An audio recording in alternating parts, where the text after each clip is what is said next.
Hello दोस्तों, स्वागत है आपका हमारे यूट्यूब चैनल एम के रेस स्टडी पे। उम्मीद करते हैं सभी लोग स्वस्थ होंगे, बेहतर होंगे और आप सबकी तैयारी अच्छे से चल रही होगी। आज हम लोग डिस्कस करेंगे UP TET 2023, C TET, super TET, EVS. ये आपका सी टेट सुपर टेट सभी में काम आएगी। तो हम लोग डिस्कस करेंगे पर्यावरण अध्ययन थ्योरी एंड क्वेश्चन के साथ। सबसे पहले हम लोग थ्योरी कंप्लीट करेंगे, उसके बाद में इसके क्वेश्चन कंप्लीट करेंगे। शुरू करते हैं दोस्तों आज की क्लास।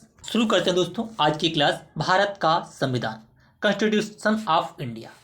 भारत का संविधान का निर्माण कैसे हुआ? भारत के संविधान का निर्माण संविधान सभा द्वारा हुआ। संविधान सभा का गठन किसके द्वारा हुआ? कैबिनेट मिशन के द्वारा हुआ। कैबिनेट मिशन 1946 के द्वारा संविधान सभा का गठन किया गया और संविधान सभा ने भारत के संविधान का निर्माण किया। भारत का संविधान कितने दिन में तैयार हुआ? 2 वर्ष 11 माह 18 दिन में भारत का संविधान तैयार हुआ। भारत के संविधान का जो पिता किसे कहा जाता है? डॉक्टर भीमराव अंबेडकर को। शुरू करते हैं। देखिए, भारत का संविधान भारत का सर्वोच्च विधान है जो संविधान सभा द्वारा 26 नवंबर 1949 को पारित हुआ। यानी कि 26 नवंबर 1949 को संविधान बनकर तैयार हुआ और 26 जनवरी 1950 को ये लागू हुआ, यानी कि प्रभावी हुआ। राइट। 26 नवंबर का दिन भारत में संविधान दिवस के रूप में घोषित किया गया है। ठीक है, जबकि 26 जनवरी का दिन भारत में गणतंत्र दिवस के रूप में मनाया जाता है। राइट। संविधान सभा की पहली बैठक 1946 को हुई थी। संविधान सभा की पहली बैठक 9 दिसंबर कब हुई थी? 9 दिसंबर 1946 को हुई थी, जिसके अस्थायी अध्यक्ष हुए थे डॉक्टर सच्चिदानंद सिन्हा। संविधान की दूसरी बैठक आपसे पूछा जाए, संविधान की दूसरी बैठक कब हुई? 11 दिसंबर 1946 को हुई थी। जो मैं पॉइंट बता रहा हूँ ये बहुत इंपॉर्टेंट है। 11 दिसंबर 1946 को हुई थी, जिसके स्थायी अध्यक्ष डॉक्टर राजेंद्र प्रसाद बनाए गए थे। संविधान सभा ने 26 नवंबर 1949 को अपना काम पूरा कर लिया। 26 जनवरी 1950 को यह संविधान लागू हुआ। इसी दिन की याद में हर वर्ष 26 जनवरी को गणतंत्र दिवस के रूप में मनाते हैं। भारतीय संविधान को पूर्ण यानी कि भारतीय संविधान बनने में 2 वर्ष 11 माह 18 दिन का समय लगा। संविधान का निर्माण जब संविधान का निर्माण हुआ था, 395 अनुच्छेद, 22 भाग और 8 अनुसूचियां थीं। जब संविधान हमारा बना था तो 395 अनुच्छेद, 22 भाग और 8 अनुसूचियां थीं। वर्तमान में संविधान में कितनी सूचियां हैं? वर्तमान में 12 अनुसूचियां हैं। कितनी हैं? 12 अनुसूचियां हैं। ठीक है, वर्तमान में संविधान में 12 अनुसूचियां हैं। राइट। संविधान की ड्राफ्टिंग कमेटी के अध्यक्ष डॉक्टर भीमराव अंबेडकर थे। इन्हें भारत के संविधान के निर्माता कहा जाता है, संविधान का पिता कहा जाता है। संविधान का पिता डॉक्टर भीमराव अंबेडकर को। हमारे संविधान की एक खासियत यह थी, क्या खासियत थी इसको डिस्कस करेंगे, कि इसमें सार्वभौमिक वयस्क मत अधिकार का प्रावधान किया गया था। इसका मतलब यह था कि 21 साल से ज़्यादा उम्र के सभी भारतीयों को प्रांतीय और राष्ट्रीय चुनाव में वोट देने का अधिकार था। इससे पहले कभी भी भारतीयों को खुद अपने नेता चुनने का अधिकार नहीं मिला था। ब्रिटेन और अमेरिका जैसे अन्य देशों की जनता यह अधिकार टुकड़ों टुकड़ों में ही दिया गया था। वहाँ सबसे पहले संपन्न पुरुषों को वोट देने का अधिकार मिला, इसके बाद शिक्षित पुरुषों को भी अधिकार दिया गया। मजदूर पुरुषों को काफ़ी लंबे संघर्ष के बाद यह अधिकार मिला। महिलाओं को सबसे अंत में अधिकार दिया गया। यानी कि हमारा जो संविधान है कि यह खासियत थी कि सार्वभौमिक वयस्क मताधिकार। ठीक है, पहले आयु उम्र क्या थी? पहले उम्र थी 21 वर्ष। अब क्या है? 61वें संविधान संशोधन के द्वारा 1989 के द्वारा जो वोट डालने की उम्र है 21 से 18 वर्ष कर दी है। यानी कि 18 वर्ष का जो बालिग है वो वोट डाल सकता है, मताधिकार दे सकता है। राइट। नेक्स्ट डिस्कस करते हैं डॉक्टर भीमराव अंबेडकर हैं, संविधान सभा की प्रारूप समिति के अध्यक्ष थे, जिनके नेतृत्व में दस्तावेज को अंतिम रूप दिया गया था। संविधान सभा के सामने अपने आखिरी भाषण में डॉक्टर अंबेडकर ने कहा कि राजनीतिक लोकतंत्र के साथ साथ आर्थिक और सामाजिक लोकतंत्र भी जरूरी है। ये किसने कहा था? कि डॉक्टर अंबेडकर ने कहा था कि राजनीतिक लोकतंत्र के साथ साथ आर्थिक और सामाजिक, यानी कि आर्थिक और सामाजिक भी जरूरी है। राइट, ये बातें आपको ध्यान रखनी है। संविधान का अगर आपसे पूछे जनक, संविधान का पिता, संविधान का जनक डॉक्टर भीमराव अंबेडकर। राइट। संविधान की जो प्रस्तावना है यहाँ पे नोट कर लेते हैं। संविधान की प्रस्तावना को संविधान की कुंजी कहा जाता है। क्या कहा जाता है? संविधान की कुंजी कहा जाता है। प्रस्तावना कैसे बनी? 13 दिसंबर 1946 को 13 दिसंबर 1946 को जवाहरलाल नेहरू ने उद्देश्य प्रस्ताव पारित किया था, पेश किया था। ठीक है, जवाहरलाल नेहरू ने उद्देश्य प्रस्ताव पेश किया था। ठीक है, 22 जनवरी 1947 को ये पारित हुआ। 22 जनवरी 1947 को ये पारित हुआ और यही जो उद्देश्य प्रस्ताव है बाद में प्रस्तावना बनी। क्या बनी? प्रस्तावना बनी। प्रस्तावना की जो शुरुआत होती है कहाँ से होती है? प्रस्तावना की शुरुआत जो जिन शब्दों से होती है, हम भारत के लोग। कहाँ से होती है? हम भारत के लोग, भारत को स्वतंत्र संपूर्ण, इस टाइप से होती है। हम भारत के लोग से जो है प्रस्तावना की शुरुआत होती है। तो अंबेडकर ने कहा कि राजनीतिक लोकतंत्र के साथ साथ आर्थिक और सामाजिक स्वतंत्र लोकतंत्र भी जरूरी है। ठीक है, संविधान की जो प्रस्तावना है, संविधान की प्रस्तावना में समाजवादी, पंथ निरपेक्ष और अखंडता शब्द कब जोड़े गए? किस संविधान संशोधन के द्वारा जोड़े गए? ये जोड़े गए 42वें संविधान संशोधन के द्वारा। 42वें संविधान संशोधन के द्वारा ये जोड़े गए समाजवादी, पंथ निरपेक्ष और अखंडता। 42वें संविधान संशोधन को मिनी कॉन्स्टिट्यूशन कहा जाता है। क्या? मिनी कॉन्स्टिट्यूशन यानी कि लघु संविधान कहा जाता है। राइट, उम्मीद करते हैं ये आपको समझ में आया होगा। संविधान के विषयों की सूचियाँ। ठीक है, संविधान के विभिन्न विषयों की 3 सूचियों में बांटा गया है। कितनी? 3 सूचियों में, केंद्रीय सूची, राज्य सूची, संवर्ती सूची। केंद्रीय सूची जो यूनियन लिस्ट होती है, जिसमें सेंट्रल गवर्नमेंट कानून बनाती है, स्टेट गवर्नमेंट बनाती है, और संवर्ती सूची में दोनों सेंट्रल और स्टेट कानून बनाती हैं। सेंट्रल और स्टेट दोनों है जो कानून बनाती हैं। राइट, नेक्स्ट, केंद्रीय सूची। इस सूची में कराधान जो केंद्र के मामले होते हैं, इस सूची में केंद्रीय सूची, इस सूची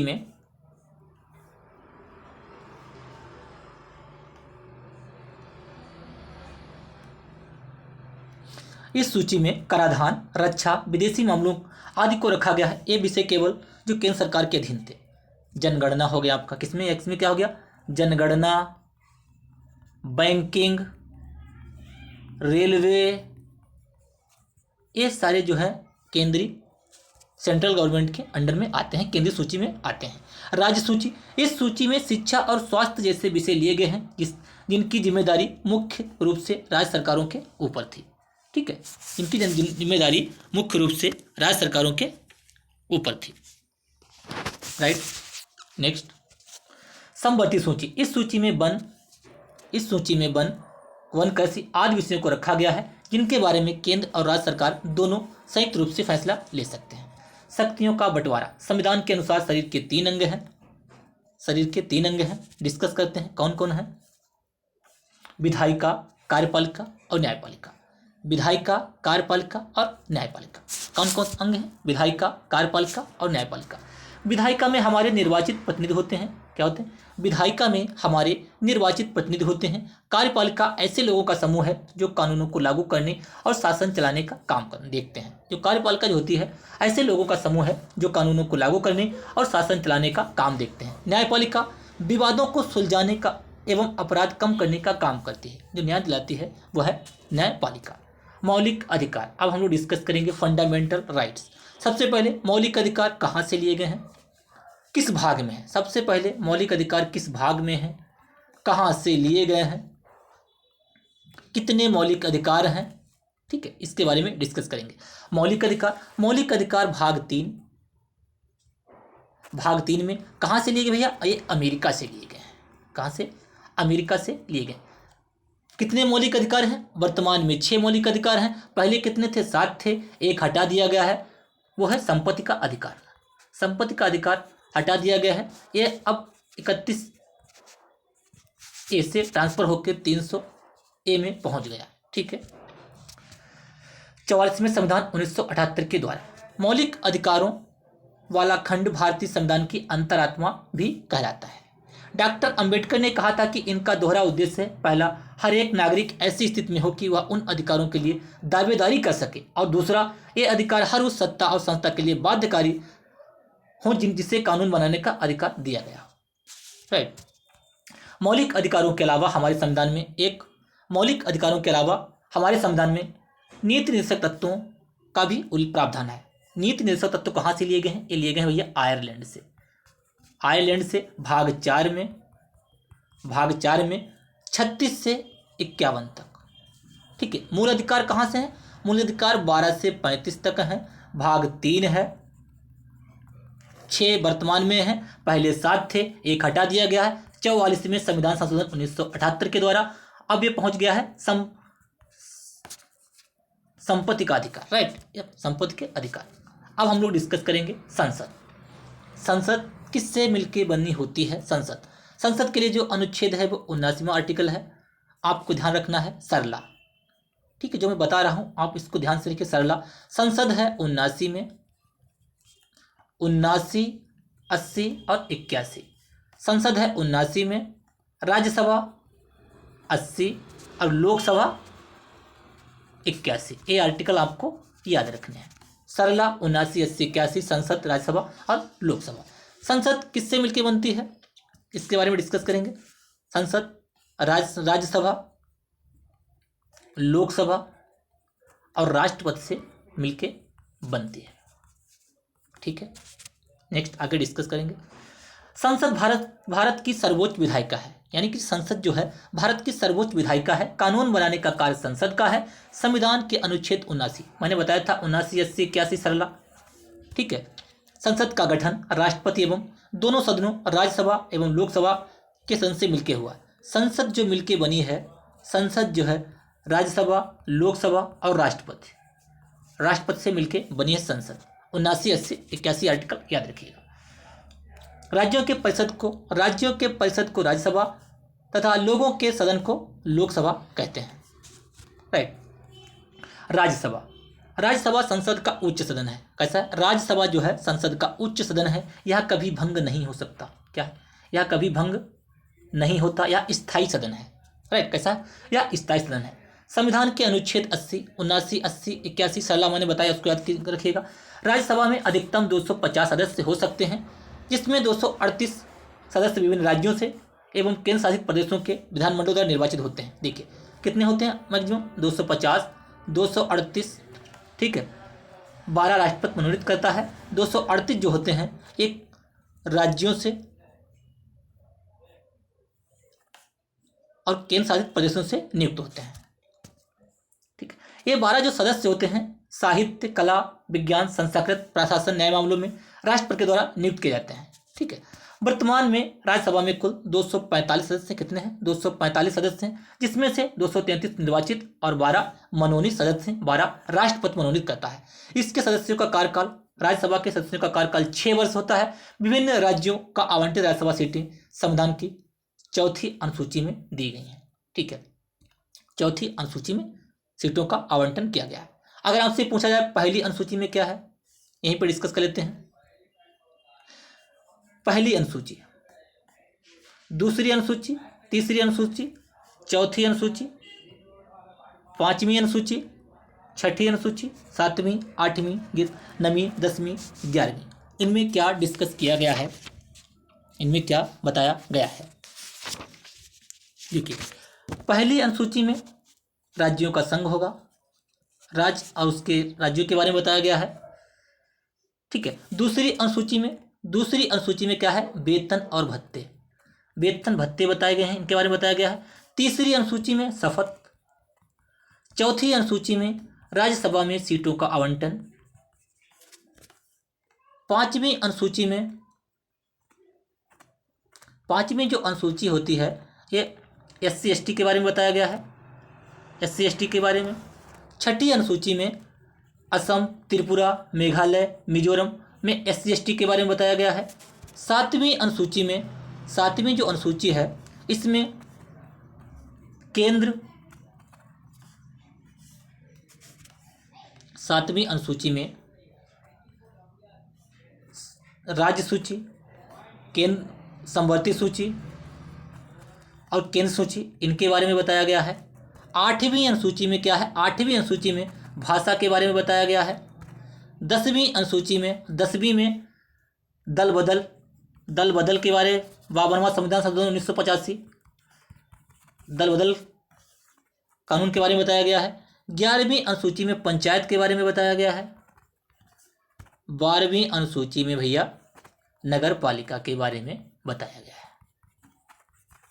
ठीक है, ये बातें आपको ध्यान रखनी है, राइट, ये बातें आपको ध्यान रखनी है। भाषाएं हमारे कितनी हैं, भाषाएं कितनी हैं 8वीं अनुसूची में?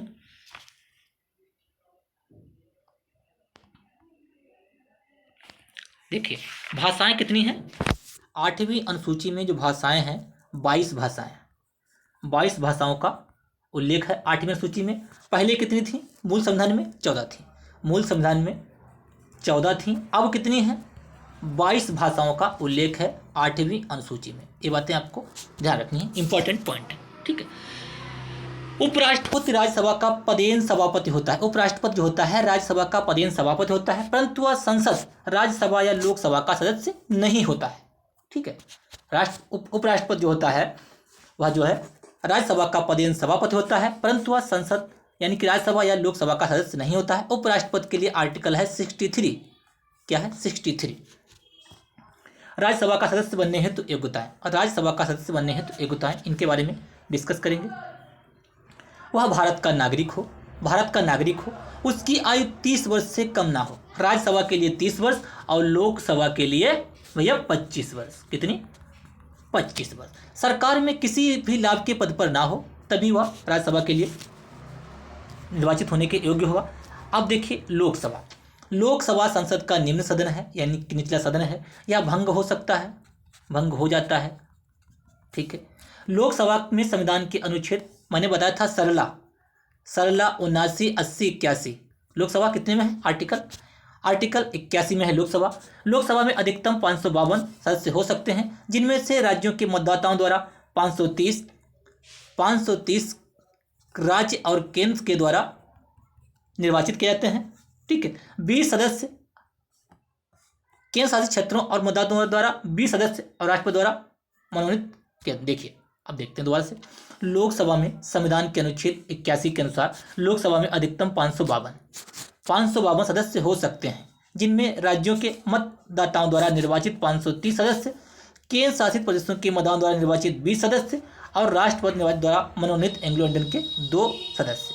ठीक है, वर्तमान में लोकसभा के सदस्य की संख्या 545 है। कितनी है, वर्तमान में लोकसभा के सदस्य की संख्या 545 है, जिसमें से 530 सदस्य केंद्र शासित क्षेत्रों से, 13 सदस्य राष्ट्रपति द्वारा मनोनीत।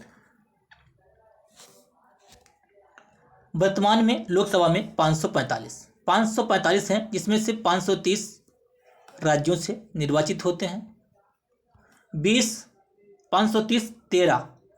13 केंद्र शासित प्रदेश द्वारा निर्वाचित होते हैं, और 43 2 सदस्य जो है राष्ट्रपति मनोनीत करता है। ठीक है, लोकसभा का कार्यकाल प्रथम अधिवेशन की तिथि से 5 वर्ष का होता है। लोकसभा 5 वर्ष, राज्यसभा 6 वर्ष, लोकसभा 5 वर्ष। ठीक है, लोकसभा अध्यक्ष लोकसभा का प्रमुख पीठासीन अधिकारी होता है, वह लोकसभा का सदस्य होता है। लोकसभा अध्यक्ष एवं उपाध्यक्ष अपने पद के अलग अलग शपथ ग्रहण नहीं करते। ठीक है, लोकसभा के अध्यक्ष और उपाध्यक्ष जो होता है अपने पद की अलग अलग शपथ ग्रहण नहीं करते, वे केवल लोकसभा सदस्य के रूप में ही शपथ ग्रहण करते हैं। लोकसभा के प्रथम अध्यक्ष श्री गणेश वासुदेव मावलंकर थे। ठीक है, श्री गणेश वासुदेव मावलंकर थे। राष्ट्रपति नवगठित लोकसभा के वरिष्ठतम सदस्य को कार्यवाहक अध्यक्ष के रूप में नियुक्त करते हैं। इसे ही प्रोटेम स्पीकर कहा जाता है। क्या कहते हैं इसे, प्रोटेम स्पीकर कहते हैं। यह लोकसभा के सभी सदस्यों को शपथ दिलाता है। लोकसभा के सभी सदस्यों को शपथ कौन दिलाता है भैया, ये प्रोटेम स्पीकर शपथ दिलाता है। नेक्स्ट डिस्कस करते हैं, कोई विधेयक धन विधेयक है या नहीं, इसका निर्णय लोकसभा अध्यक्ष करता है। लोकसभा अध्यक्ष, धन विधेयक के लिए आर्टिकल है 110, अनुच्छेद कौन सा है 110। ठीक है, कोई विधेयक धन विधेयक है या नहीं, इसका सत्यापन केवल लोकसभा अध्यक्ष ही करता है। धन विधेयक लोकसभा द्वारा पारित होने के बाद राज्यसभा में केवल उस पर अपनी अनुशंसा कर सकती है, जिसे लोकसभा स्वीकार भी कर सकती है और अस्वीकार भी। राज्यसभा को या धन विधेयक अधिनियम 14 दिन में पारित कर लोकसभा को वापस लौटाना होता है, अन्यथा वह विधेयक राज्यसभा द्वारा पारित मान लिया जाता है। ठीक है। संसद के दोनों सदनों की संयुक्त अधिवेशन की अध्यक्षता कौन करता है? लोकसभा अध्यक्ष करता है। संयुक्त अधिवेशन की अध्यक्षता लोकसभा अध्यक्ष करता है, लेकिन बैठक बुलाता कौन है? 108 आर्टिकल के अकॉर्डिंग बैठक जो बुलाता है, बैठक राष्ट्रपति बुलाता है, लेकिन बैठक की अध्यक्षता लोकसभा अध्यक्ष करता है। भैया लोकसभा सदस्य की योग्यताएं: वह भारत का नागरिक हो, उसकी आयु कम से कम 25 वर्ष हो, भारत के किसी भी संसदीय निर्वाचन क्षेत्र में पंजीकृत मतदाता हो, सरकार में लाभ के पद पर ना हो। ठीक है, भारत का नागरिक होना जरूरी है, आयु 25 वर्ष, किसी पद पर ना हो। ठीक है, ये बातें आपको ध्यान रखनी है। अनुच्छेद 244 के अनुसार केंद्र और राज्यों के बीच शक्तियों का विभाजन करने हेतु 7वीं अनुसूची में 3 सूचियों का उल्लेख है। मैंने बताया था कौन कौन सी? संघ सूची, राज्य सूची और समवर्ती सूची। ठीक है, समवर्ती सूची। संघ सूची के बारे में डिस्कस करते हैं। राष्ट्रीय महत्व से संबंधित विषयों को संघ सूची में सम्मिलित किया जाता है। राष्ट्रीय महत्व से संबंधित विषयों को संघ सूची में सम्मिलित किया जाता है। इन विषयों को संबंधित कानून बनाने का अधिकार संसद को प्रदान किया गया है। संविधान लागू होने के समय इसके अंतर्गत 97 विषय थे, परंतु वर्तमान में 100 विषय हैं। कितने हैं? वर्तमान में 100 विषय हैं। भारत जैसे भारत की रक्षा, विदेश कार्य, वायुमार्ग, करेंसी, सिक्का, रेल, बैंक, टेलीफोन, डाक और तार जनगणना, ये सारे जो हैं संघ सूची के विषय हैं। किसके भैया? संघ सूची के विषय हैं। राज्य सूची, जिसपे स्टेट गवर्नमेंट कानून बनाती है, राज्य सूची होता है। क्षेत्रीय महत्व से संबंधित विषयों को वरीयता देते हुए संविधान द्वारा कानून बनाने का अधिकार राज्य विधानमंडल को प्रदान किया गया है। वर्तमान समय में राज्य में 61 विषयों को सम्मिलित किया गया है, जैसा कि न्यायालय में राज्य पुलिस, जिला अस्पताल, सफाई, पशु, सिंचाई, कृषि, सड़क, वन, रेलवे, पुलिस, वन इत्यादि, ये सारे राज्य सूची में आते हैं। समवर्ती सूची का विषय कौन सा है? समवर्ती सूची, इसमें उन विषयों को सम्मिलित किया गया है जिस पर राज्य सरकार और केंद्र सरकार दोनों कानून का निर्माण कर सकती हैं। यानी कि समवर्ती सूची पे राज्य सरकार और स्टेट गवर्नमेंट दोनों ही समवर्ती सूची पे सेंट्रल गवर्नमेंट और स्टेट गवर्नमेंट दोनों ही कानून बना सकते हैं। ये आपको ध्यान रखना है। कौन कौन से होते हैं? इसमें कुल 52 विषय हैं। पहले कितने थे? 47, अब हैं 52। ठीक है। शिक्षा, दीवानी एवं फौजदारी मुकदमे, श्रम कल्याण, कारखाने, समाचार पत्र, वन, आर्थिक एवं सामाजिक नियोजन, प्रदूषण नियंत्रण, परिवार नियोजन, बांट माप आदि। विधानसभा असेंबली, विधानसभा के सदस्य होते हैं राज्यों के लोगों के प्रत्यक्ष प्रतिनिधि होते हैं, यानी कि ये डायरेक्ट चुने जाते हैं। ठीक है, क्योंकि उन्हें किसी एक राज्य के 18 वर्ष से अधिक आयु वर्ग के नागरिकों द्वारा सीधे तौर पर चुना जाता है। राज्य की विधानसभा में न्यूनतम 60 और अधिकतम 500 सदस्य हो सकते हैं। सिक्किम विधानसभा में सदस्यों की संख्या 32 है, जो कि अपवाद है, जो राज्यों में सबसे कम है, एवं उत्तर प्रदेश में सबसे अधिक 403 है। विधानसभा सदस्यों की संख्या उत्तर प्रदेश में सबसे अधिक है, कितनी है? 403 है, और सिक्किम में है 32 है। नेक्स्ट, केंद्र शासित जो प्रदेश है पुडुचेरी, केंद्र शासित प्रदेश पुडुचेरी में विधानसभा में 30 सदस्य हैं, जो सबसे कम है। विधानसभा की कार्रवाई का संचालन विधानसभा अध्यक्ष द्वारा किया जाता है। विधानसभा की जो कार्रवाई संचालन कौन करेगा? विधानसभा अध्यक्ष करता है। भैया विधानसभा अध्यक्ष एवं उपाध्यक्ष अपने पद की अलग से शपथ ग्रहण नहीं करते। जैसे लोकसभा के अध्यक्ष और उपाध्यक्ष अपने पद की अलग से शपथ ग्रहण नहीं करते, उसी प्रकार से जो है विधानसभा के अध्यक्ष और उपाध्यक्ष अपने पद की अलग से शपथ ग्रहण नहीं करते हैं, बल्कि वे विधानसभा सदस्य के रूप में ही शपथ ग्रहण करते हैं। राइट। राज्यपाल विधानमंडल के सत्र को आहूत सत्रावसान कर सकता है तथा विधानसभा को समय से पूर्व विघटित कर सकता है। राज्य में राज्यपाल और केंद्र में राष्ट्रपति जो है लोकसभा को आहूत सत्रासन कर सकता है और उसका विघटन कर सकता है। विधानसभा के सदस्य की योग्यता है। विधानसभा में क्या होता है? और भारत का नागरिक हो, कम से कम 25 वर्ष की आयु का हो, उन सभी योग्यताओं से युक्त हो जो संसद द्वारा निर्धारित करें, किसी भी सरकार के लाभ यानी कि लाभ के पद पे ना हो, भारत का नागरिक हो, कोई भी योग्यता ना ले रहा हो। विधानसभा के सदस्यों का कार्यकाल प्रथम अधिवेशन की तिथि से 5 वर्ष। विधानसभा का होता है 5 वर्ष और विधान परिषद का होता है भैया 6 वर्ष। राइट। पंचायत के बारे में हम लोग डिस्कस करेंगे। पंचायत का है गठन जो है आर्टिकल संविधान के अनुच्छेद 40।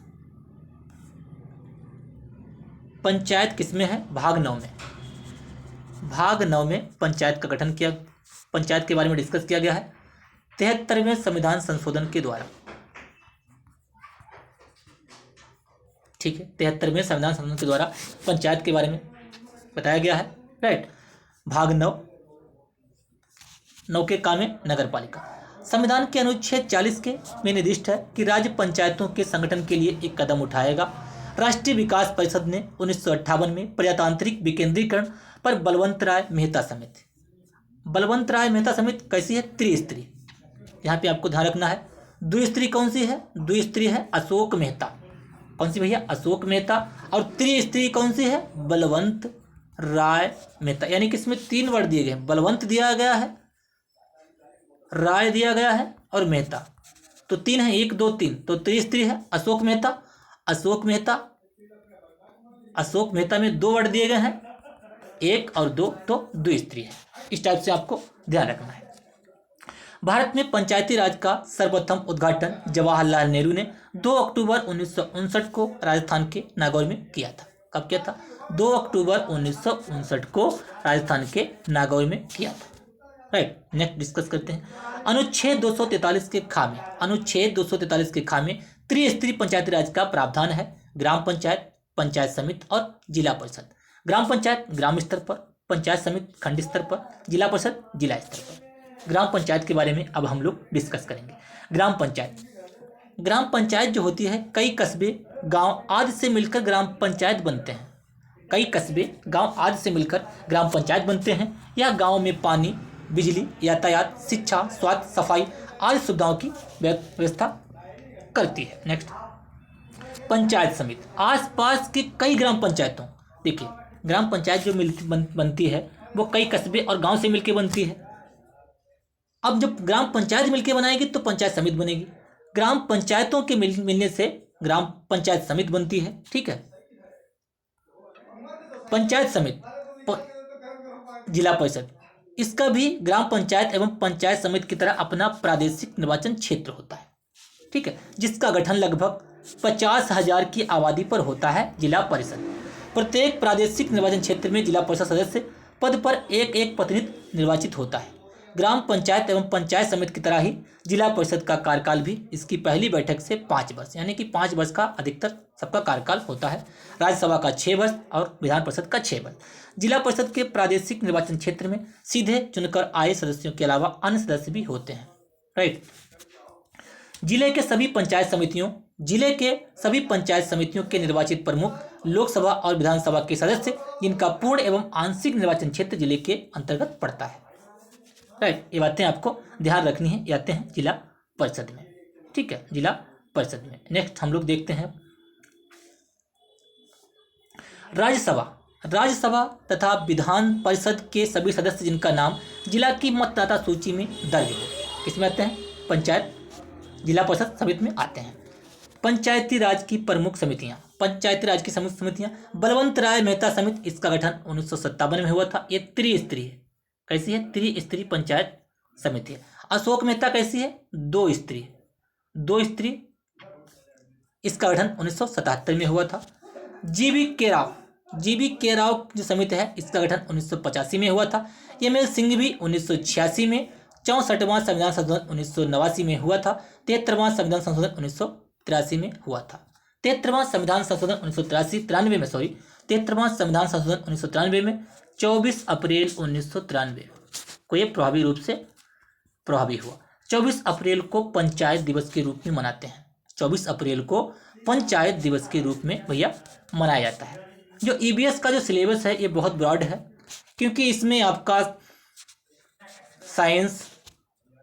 साइंस, हिस्ट्री सब कुछ पूछा जाएगा। पर्यावरण जो कुछ भी है हो रहा है, पर्यावरण का अर्थ होता है परि प्लस आवरण।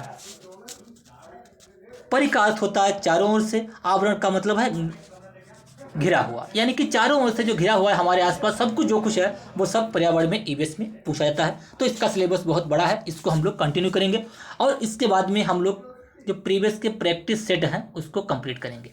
राइट, देखते हैं ग्रामीण स्वशासन। ग्रामीण स्वशासन क्या होता है? गाँव में सुविधाजनक सुविधाओं को, देखिए ग्रामीण स्वशासन, ग्रामीण स्व माने होता है अपना शासन, ग्रामीण में स्वशासन। इसका गांव में सार्वजनिक सुविधाओं का प्रबंध करने के लिए ग्रामीण स्वशासन होता है। इन सार्वजनिक सुविधाओं को उपलब्ध कराने व अन्य समस्याओं का निराकरण करने के लिए पंचायत व्यवस्था बनाई गई है। ठीक है, ग्राम पंचायत व्यवस्था। पंचायत व्यवस्था 3 स्तरों पर कार्य करती है, ग्राम पर, क्षेत्र पर यानी कि ब्लॉक लेवल पर और जिला लेवल पर। डिस्ट्रिक्ट पंचायत या ग्राम पंचायत समिति का सदस्य होने के लिए योग्यता। ग्राम पंचायत का समिति का सदस्य होने के लिए व्यक्ति को उस गांव का निवासी तथा भारत का नागरिक होना आवश्यक है। भारत का नागरिक तो होना ही चाहिए और अगर ग्राम पंचायत में है तो उस गांव का निवासी भी होना चाहिए। उसकी उम्र कम से कम 21 वर्ष हो, वह पागल या दिवालिया ना हो, वह किसी न्यायालय द्वारा कोई सजा ना पाया हो। ये कंडीशन आपको ध्यान रखनी है। इसके अलावा जनता द्वारा निर्वाचित प्रतिनिधि, जनता द्वारा जो प्रतिनिधि हैं चुने जाते हैं। ग्राम प्रधान, गांव के प्रधान को भैया हम लोग चुनते हैं, वोट देते हैं। उप प्रधान ग्राम पंचायत समिति के सदस्य।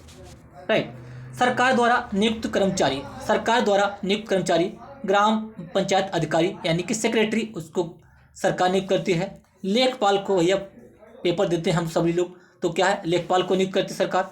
नलकूप चालक को, शिक्षक को, ग्राम विकास अधिकारी को, बेसिक स्वास्थ्य कार्यकर्ता को और प्रधान अध्यापक को कौन, ये सरकार नियुक्त करती है। नेक्स्ट, अन्य महत्वपूर्ण बिंदु। कम से कम 1000 की आबादी पर ग्राम पंचायत होती है। कब से कम 1000 की आबादी होना चाहिए ग्राम पंचायत के लिए। जिन गांवों की आबादी 1000 से कम है वहां पास के अन्य छोटे छोटे गांवों को मिलाकर एक ग्राम पंचायत बनाई जाती है। यानी कि मान लीजिए किसी गांव में 800 वोट है तो दूसरे गांव को मिलाकर एक ग्राम पंचायत बनाई जाएगी। कम से कम मिनिमम 1000 का कंडीशन रखी गई है। पंचायत समिति के सदस्यों की संख्या 9 से 15 तक हो सकती है।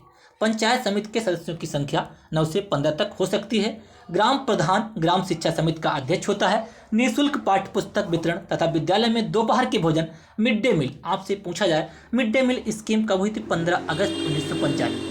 जो मेन पॉइंट है, जो इंपॉर्टेंट पॉइंट है, मैं आपको उनके साथ ही पता चलता हूँ क्योंकि आप एक जगह ही उनको कनेक्ट कर सकें। मिड डे मील 15 अगस्त 1995 से जो दोपहर का भोजन दिया जाता है विद्यालयों में, ये मिड डे मील से रिलेटेड है। ठीक है, नेक्स्ट, ग्राम पंचायत अधिकारी।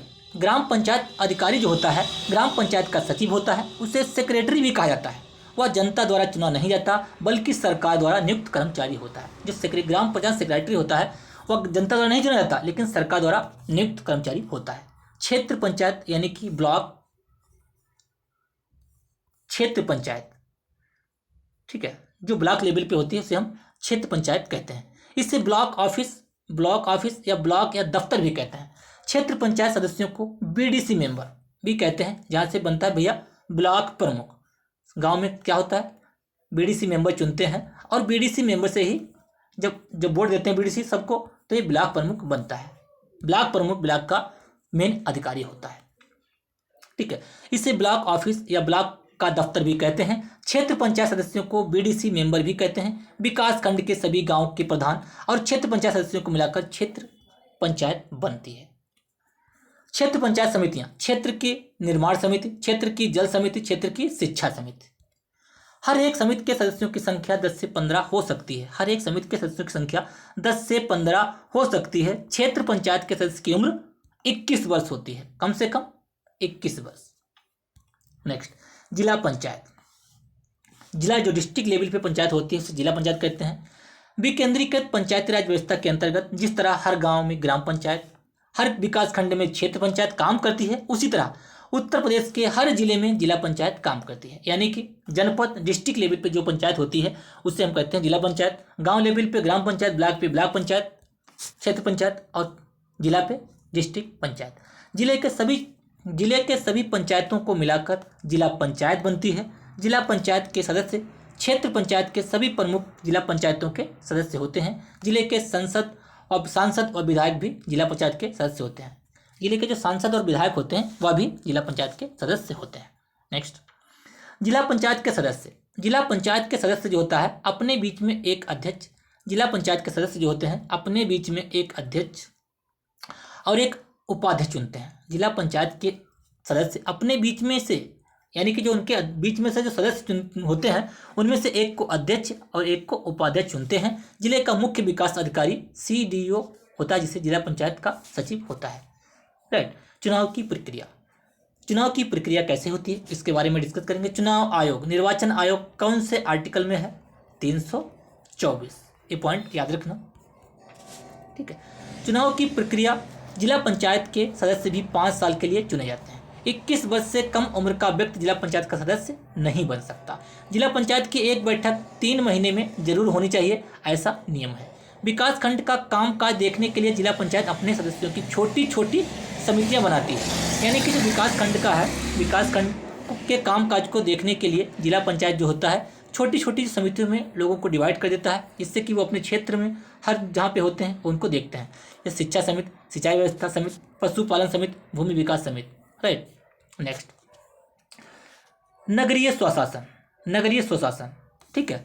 बहुत छोटे नगरों में नगर पंचायत, उससे कुछ बड़े नगरों में नगर पालिका परिषद तथा बहुत बड़े नगरों में नगर निगम होते हैं। भैया नगर निगम होते हैं, इनका जो अध्यक्ष होता है, इनका जो मेयर होता है कौन होता है? जिससे हम कहते हैं मेयर, मेयर या महापौर। यह सरकारी नियम है। जिस शहर या कस्बे की आबादी 5,000 या 1 लाख से बीच होती है वहाँ नगर पंचायत बन सकती है, ठीक है। 5,000 या 1 लाख, 5,000 से 1 लाख के बीच होती है वहाँ क्या बनती है? नगर पंचायत बन सकती है। 5,000 से 1 लाख तक की जनसंख्या वाले शहर में नगर पंचायत बनती है। एक नगर पंचायतों में सदस्यों की संख्या 10 से 24 तक हो सकती है, ठीक है। एक जब नगर पंचायत बनेगी उसमें सदस्यों की संख्या 10 से 24 तक हो सकती है। 1 लाख से 5 लाख, 1 लाख से 5 लाख तक, 1 लाख से 5 लाख तक की जनसंख्या, 1 से 5 लाख तक की जनसंख्या के लिए नगर पालिका परिषद बनती है। नगर पालिका परिषद में 25 से 55 सदस्य हो सकते हैं, ठीक है। 25 से 55 सदस्य हो सकते हैं। दोबारा से डिस्कस करते हैं। नगरीय स्वशासन। बहुत छोटे नगरों में नगर पंचायत, उससे बड़े नगरों में नगर पालिका परिषद तथा बहुत बड़े नगरों में नगर निगम होते हैं। नगर निगम का जो होता है वहाँ पे मेयर होता है, मेयर या महापौर अध्यक्ष होता है। जिस शहर या कस्बे की आबादी 5,000 से 1 लाख, 5,000 से 1 लाख के बीच में होती है वहाँ पर नगर पंचायत बन सकती है, ठीक है। 5,000 से 1 लाख, 5,000 से 1 लाख की जनसंख्या वाले शहर में नगर पंचायत बनती है। एक नगर पंचायत में सदस्यों की संख्या 10 से 24 तक होती है। 1 लाख से 5 लाख, 1 लाख से 5 लाख तक की जनसंख्या वाले शहर में नगर पालिका परिषद बनती है। नगर पालिका परिषद में सदस्यों की संख्या 25 से 55 तक होती है।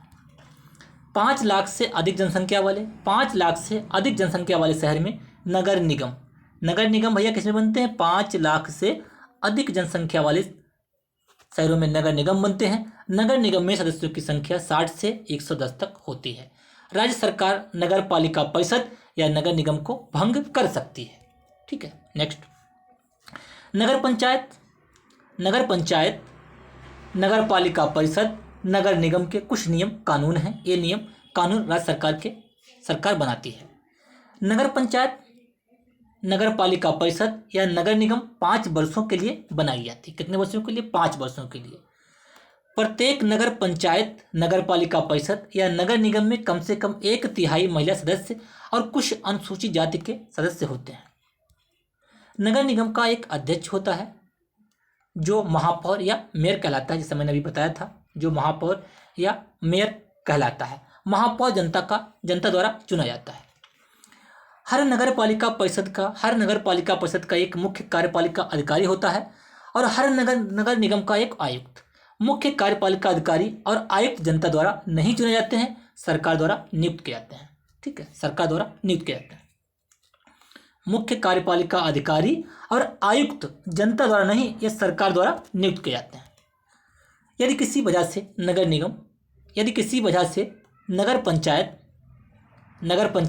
नगर पालिका परिषद या नगर निगम भंग कर दी जाए तो सरकार द्वारा नियुक्त किया गया प्रशासक उसका काम संभालता है। किसी भी वजह से अगर ये तीनों भंग कर दी गई तो सरकार द्वारा जो प्रशासक नियुक्त किया जाता है वह इसका कार्य संभालता है। वार्ड, वार्ड किसे कहते हैं भैया? वार्ड जो होता है नगर पंचायत, नगर पालिका परिषद अथवा नगर निगम के सदस्यों के चुनाव के लिए नगर क्षेत्र को खंडों में डिवाइड किया जाता है। यानी कि जो नगर पंचायत होती है उसमें अलग अलग खंडों में जो बांटा जाता है उसे हम वार्ड कहते हैं। यानी कि वो इस वार्ड के मेंबर हैं, वो इस वार्ड के मेंबर हैं, वो अलग बात 8 वार्ड के हैं, वो 7 वार्ड के हैं, क्या उसको हम वार्ड कहते हैं। जिला प्रशासन, अधिकारी व कर्मचारी यदि यह जनप्रतिनिधियों की तरह जनता द्वारा निश्चित समय के लिए नहीं चुने जाते। ठीक है, जिला प्रशासन के जो अधिकारी होते हैं या कर्मचारी या प्रतिनिधियों की तरह जनता द्वारा निश्चित समय के लिए नहीं चुने जाते हैं, बल्कि ये विभिन्न प्रतियोगी परीक्षाओं एवं चयन प्रक्रिया द्वारा चयनित किए जाते हैं। 60 वर्ष की आयु तक अपने पद पर कार्यरत रहते हैं। यानी कि 60 वर्ष के बाद इनका रिटायरमेंट हो जाता है। जिला प्रशासन के अधिकारी और कर्मचारी ये सरकार द्वारा नियुक्त किए जाते हैं परीक्षाओं के द्वारा। नेक्स्ट, राज्य सरकार द्वारा बनाए गए नियम व कानून और योजनाओं को जिलाधीश, तहसीलदार और लेखपाल जिले में लागू करते हैं। जब स्टेट गवर्नमेंट जो होती है कोई नियम और कानून बनाती है उनको जिलाधीश, तहसीलदार और लेखपाल जिले में लागू करते हैं। वे राज्य सरकार द्वारा दिए गए आदेशों का पालन करते हैं। वे स्वयं किसी नियम या कानून या नीति नहीं बदल सकते, ना ही कोई नया कानून या योजना बना सकते हैं। जो गवर्नमेंट डिसाइड करती है, स्टेट गवर्नमेंट, वही एक लोग करते हैं, बाकी अपना कुछ नहीं कर सकते। उनके नियम का पालन करते हैं और उनको योजनाओं को लागू करवाते हैं। जिला प्रशासन के कार्य, जिला प्रशासन के जो कार्य होते हैं, जिले में शांति और व्यवस्था बनाना, भूमि व्यवस्था, नागरिक सुविधा व सभी को विकास के समान अवसर। ऐसा नहीं भैया किसी को अधिक विकास दिया जाए, किसी को कुछ न दिया जाए, तो क्या है, विकास के समान अवसर देना जिला प्रशासन के कार्य है। नेक्स्ट, वायुमंडल, एटमॉस्फेयर, जिसमें हम लोग रहते हैं। वायुमंडल, हमारी पृथ्वी चारों ओर से वायु से घनी चादर की घिरी हुई है, जिसे वायुमंडल कहते हैं। पृथ्वी पर सभी जीव जीवित रहते हैं, जीवित रहने के लिए वायुमंडल पर निर्भर है। हम लोग जीव जंतु जो भी निर्भर रहते हैं ये वायुमंडल पर निर्भर रहते हैं। वायुमंडल में पाई जाने वाली गैसें, वायुमंडल में पाई जाने वाली गैसें नाइट्रोजन तथा ऑक्सीजन ऐसी दो गैसें हैं जिनमें वायुमंडल का बड़ा भाग होता है। नाइट्रोजन 78% और ऑक्सीजन 21%। ठीक है, नाइट्रोजन वायु में सबसे अधिक पाई जाने वाली गैस है, लगभग 78%, ऑक्सीजन 21%। आर्गन की मात्रा 0.93%। कितनी होती है? आर्गन की मात्रा 0.93% और कार्बन डाइऑक्साइड की मात्रा CO2 की 0.03% हमारे वायुमंडल में पाई जाती है। नेक्स्ट, इन सभी गैसों के अलावा धूल के छोटे छोटे कण भी हवा में मौजूद होते हैं। ठीक, नाइट्रोजन गैस के बारे में हम लोग डिस्कस करेंगे। नाइट्रोजन जो होता है वायु में सर्वाधिक पाई जाने वाली गैस है। कितनी? 78%। अभी बताया, जब हम सांस लेते हैं तब फेफड़ों में भी कुछ नाइट्रोजन भी ले जाते हैं। मान लीजिए हमने जब सांस ली तो हम फेफड़ों में कुछ नाइट्रोजन भी ले जाते हैं और फिर उसे बाहर निकाल देते हैं। परंतु पौधों को अपने जीवन के लिए नाइट्रोजन की आवश्यकता होती है, वे सीधे वायु से नाइट्रोजन नहीं ले पाते।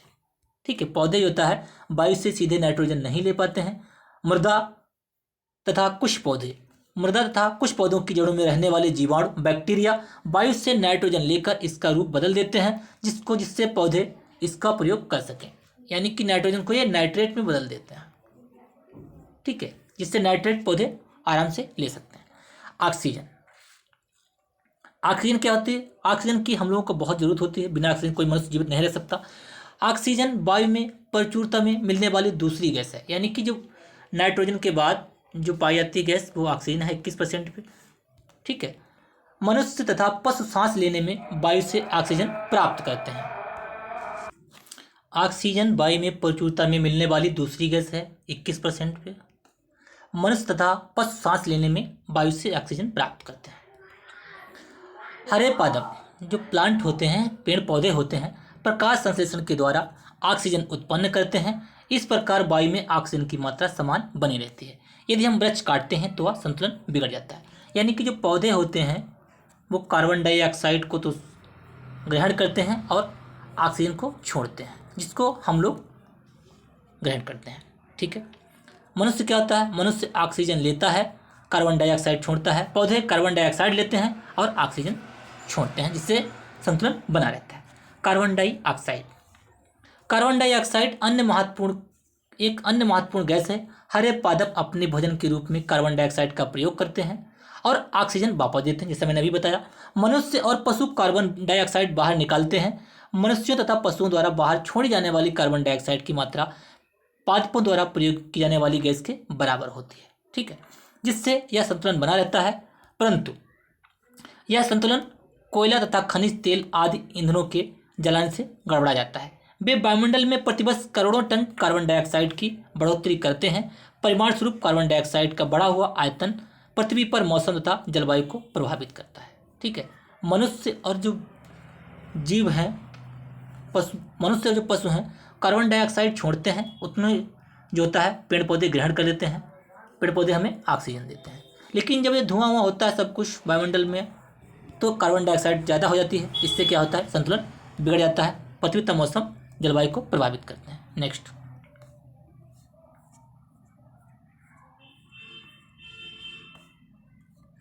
कार्बन डाइऑक्साइड क्या है? कार्बन डाइऑक्साइड वायुमंडल में फैलकर पृथ्वी से विकिरित ऊष्मा को पृथ्वी पर रोककर ग्रीन हाउस प्रभाव किसके कारण होता है?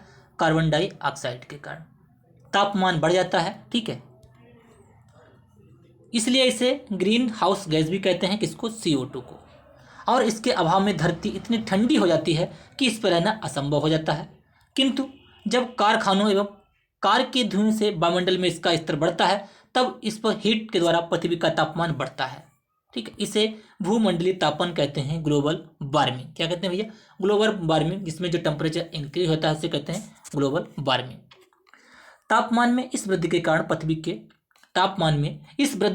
पृथ्वी के सबसे ठंडे प्रदेश में जमी हुई बर्फ पिघलती है, जिसके परिणाम स्वरूप समुद्र के जलस्तर में वृद्धि होती है, ठीक है, जिससे तटीय क्षेत्रों में बाढ़ आ जाती है।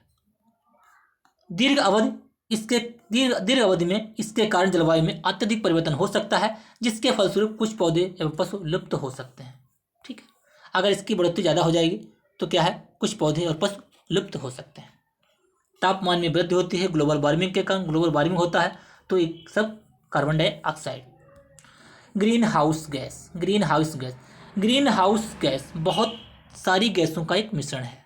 क्या है? ग्रीन हाउस गैस एक बहुत सारी गैसों का मिक्सचर है जो वायुमंडल में गर्मी को रोकने में सक्षम होती हैं। इसकी वजह से पृथ्वी की सतह गर्म रहती है। ग्रीन हाउस गैस की वजह से पृथ्वी की सतह कैसी रहती है? वो गर्म रहती है। पृथ्वी के वातावरण में होने वाले बदलाव और इसके सतह के तापमान में होने वाले बदलाव में इन गैसों का मुख्य कारण है। ग्रीन हाउस प्रभाव का मूल कारण एक ग्रीन हाउस गैसें होती हैं। जब वातावरण में इन गैसों में बढ़ोतरी होती है तो इसका प्रभाव भी बढ़ जाता है। यानी कि वातावरण में जब ग्रीन हाउस गैस बढ़ोतरी होती है तो इसका भी प्रभाव बढ़ जाता है। यही ग्लोबल वार्मिंग का मुख्य कारण है। मौसम चक्र को भी यही बदलता है। ग्रीन हाउस गैसें जितनी अधिक होगी, पृथ्वी की सतह का तापमान भी उतना अधिक होगा। यानी कि ग्रीन हाउस गैस जितनी अधिक होगी, टेम्परेचर उतना अधिक होगा। इसी की वजह से इन सभी गैसों को मिलकर ग्रीन हाउस गैस के नाम से जाना जाता है। इसलिए ग्रीन हाउस गैस बहुत सारी गैसों का मिश्रण है। वातावरण में प्राकृतिक रूप से पाई जाने वाली ग्रीन हाउस गैसें कौन कौन सी होती हैं? आपको इसकी एक ट्रिक बता देता हूँ। ओ मीना कल काजल लगाना। ओ मीना कल काजल लगाना। ओ से ओजोन, मीथेन, नाइट्रोजन, कल से क्लोरोफ्लोरोकार्बन, ठीक है, कार्बन डाइऑक्साइड, जलवाष्प। ये आपको ध्यान रखना है। कार्बन डाइऑक्साइड सबसे प्रमुख ग्रीन हाउस गैस। क्या है? कार्बन डाइऑक्साइड सबसे प्रमुख ग्रीन हाउस गैस। ओ मीना कल काजल लगाना, याद रखना। ओ से ओजोन, मी से मीथेन, ना से नाइट्रोजन, का से कार्बन डाइऑक्साइड, जा से जलवाष्प, ठीक है। नेक्स्ट देखते हैं मीथेन, जलवाष्प, नाइट्रोजन ऑक्साइड और फ्लोरोनिकृत गैसें, क्लोरोफ्लोरोकार्बन। मानव द्वारा निर्मित या संश्लेषित ग्रीन हाउस गैसें निम्नलिखित हैं। मानव द्वारा निर्मित या संश्लेषित ग्रीन हाउस गैसें निम्नलिखित हैं। कौन कौन सी हैं? क्लोरोफ्लोरोकार्बन, हाइड्रोफ्लोरोकार्बन, परक्लोरोकार्बन और सल्फर हेक्साक्लोराइड।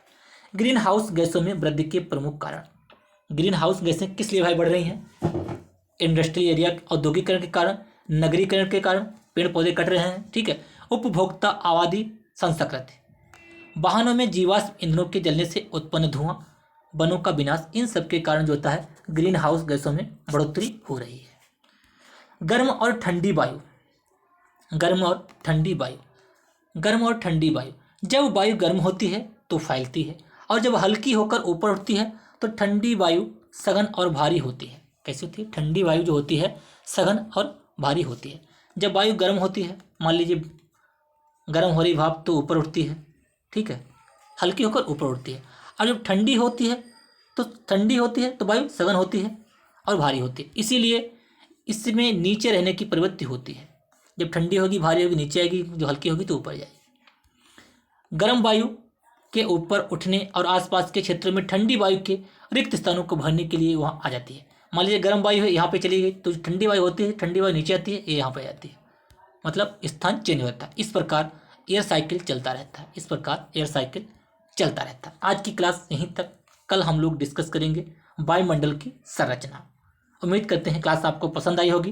क्लास को लाइक कीजिए, शेयर कीजिए, चैनल को सब्सक्राइब कर लीजिए और बेल आइकन दबा लीजिए, जिससे कि मैं जो वीडियो अपलोड करूं आपको प्रॉपर नोटिफिकेशन मिलता रहे। जल्द से जल्द हम इसको समाप्त कर देंगे। इसके बाद में हम लोग करेंगे प्रैक्टिस सेट, प्रीवियस ईयर के क्वेश्चन कंप्लीट करेंगे। क्लास को लाइक कीजिए, शेयर कीजिए, सब्सक्राइब कीजिए। धन्यवाद।